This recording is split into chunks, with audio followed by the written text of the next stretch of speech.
मेरा नाम विक्रम है। मैं झारखंड के एक आदिवासी इलाके के सुदूर गांव का रहने वाला हूँ। ये जो घटना का जिक्र मैं करने जा रहा हूँ वो साल 2009 की है। उस समय मेरे गांव तक बिजली नहीं पहुँची थी। 2015 में जाकर हमें बिजली देखने को मिली। इससे पहले मेरे गांव में रात को घंघोर अंधेरा छा जाता था। शाम को अंधेरा होते ही बहुत कम लोग बाहर देखने को मिलते थे। मेरा गांव थोड़ा नक्सली इलाके में भी आता है, इसलिए भी लोग शाम होते ही घर में घुस जाते थे। ये घटना बरसात के दिनों की है। एक दिन मैं अपनी साइकिल से कुछ सामान खरीदने के लिए एक छोटा सा मार्केट गया था, जो कि लगभग 9-10 किलोमीटर दूर था मेरे घर से। सामान खरीदते खरीदते पता ही नहीं चला कि कब अंधेरा हो गया। अंधेरा होते ही बारिश भी शुरू हो गई। ऐसा बारिश था जो कि रुकने का नाम नहीं ले रहा था। बारिश के चलते मुझे दुकान के सामने रुकना पड़ा। रात के करीब 9 बज रहे थे। उस समय बारिश थोड़ी कमी लेकिन थमी नहीं थी। जब तक पूरी तरह से बारिश न रुके मैं जा भी नहीं सकता था, इसलिए मजबूरी में मुझे रुकना पड़ा।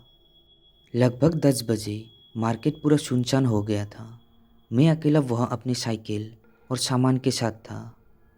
रात के करीब 10:30 बजे बारिश पूरी तरह से रुक गई। मैं खुश होकर भगवान का शुक्रिया अदा कर रहा था, लेकिन मुझे क्या पता था कि आगे मेरे साथ क्या होने वाला है। बारिश रुकते ही मैं घर जाने लगा, लेकिन कीचड़ और पत्थर के कारण मैं ज़्यादा स्पीड से नहीं जा पा रहा था। ऊपर से एक हाथ से टॉर्च लाइट और एक हाथ में हैंडल। कुछ देर जाते ही मेरी नसीब मुझे दगा दे गई। लगभग 1-2 किलोमीटर के बाद मेरी साइकिल का टायर फट गया। मेरे पास कोई और सहारा नहीं था, सिवाय साइकिल और सामान को ठेल कर जाने के अलावा। बरसात के दिनों में रात के करीब 11:30 हो गए थे, जो कि काफ़ी डरावने होते हैं। मुझे भी बहुत डर लग रहा था और मुझे अभी भी 5-6 किलोमीटर पैदल घर जाना था। गांव पहुंचने में करीब 2-3 किलोमीटर बाकी था और टाइम करीब 12 बज रहे थे। उस समय मुझे कुछ बारात में बजने वाले बैंड की आवाज़ सुनाई दी। मैं खुश हो गया और सोचने लगा, सालों लोग हैं इधर और ऊपर से बाराती। मेरा डर ख़त्म होने लगा था। जैसे जैसे मैं करीब जा रहा था मुझे आवाज़ ज़ोर से सुनाई दे रही थी। मैं खुशी से जा रहा था, लेकिन ये जो खुशी थी वो डर में बदलने वाला था। मुझे ज़रा सा भी अंदाज़ा नहीं था। जैसे ही मैंने करीब पहुंचा और जो मैंने देखा उसे देखकर मेरे पैरों तले ज़मीन खिसक गई। मैंने देखा कि जो बाराती थे उनके ना सिर थे और ना पैर सीधे थे। बिना सिर और उल्टे पैर के उन्हें देखकर मैं बहुत डर गया था। मैं इतना डर गया कि मैंने साइकिल और सामान छोड़कर ज़ोर से अपने गांव की तरफ भागने लगा। 2 किलोमीटर का रास्ता मैंने 10 मिनट में तय कर लिया था। घर पहुंचते ही मैंने माँ और अपने पिताजी को सब कुछ बता दिया।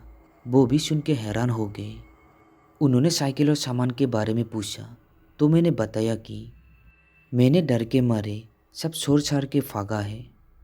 उसके बाद हमने तय किया कि सुबह जल्दी जाके देखेंगे। अगर नसीब अच्छा हुआ तो सामान और साइकिल दोनों मिल जाएगी।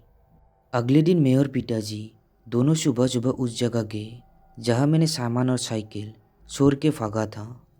वहाँ जाके देखा तो साइकिल और बिखरी हुई सामान हमें मिले। पिताजी ने पूछा कि कहाँ तुमने बिना सिर और उल्टे पैर वाले भूतों को देखा था। मैं वहाँ पर उनको ले गया। उस जगह पर हमें कुछ बड़े बड़े पैरों के निशान मिले। उसके बाद हम लोग साइकिल लेके घर आ गए। उस रात मेरी नसीब अच्छी थी जो मैं बच गया। उस भयानक रात को मैं कभी भी नहीं भूल पाऊंगा।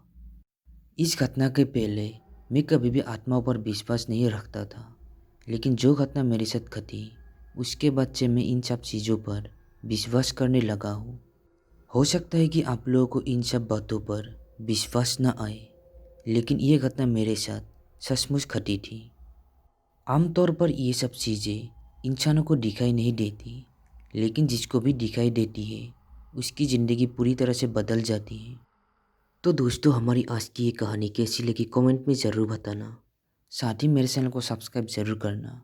अगर आपके पास भी ऐसी कोई कहानी है जो शेयर करना चाहते हैं, डिस्क्रिप्शन बॉक्स में मेरा ईमेल आईडी है, उस पर शेयर कर सकते हैं।